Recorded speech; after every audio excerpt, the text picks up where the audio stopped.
The 2016 Republican primaries were fierce and started with many candidates, 17 to be exact. And I know that Donald agrees with me when I mention how talented all of them are. They deserve their respect and gratitude from all of us.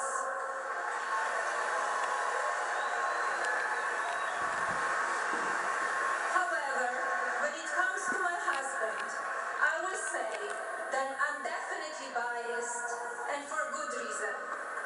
I have been with Donald for 18 years, and I have been aware of his love for this country since we first met. He never had a hidden agenda when it comes to his patriotism, because, like me, he loves this country very much.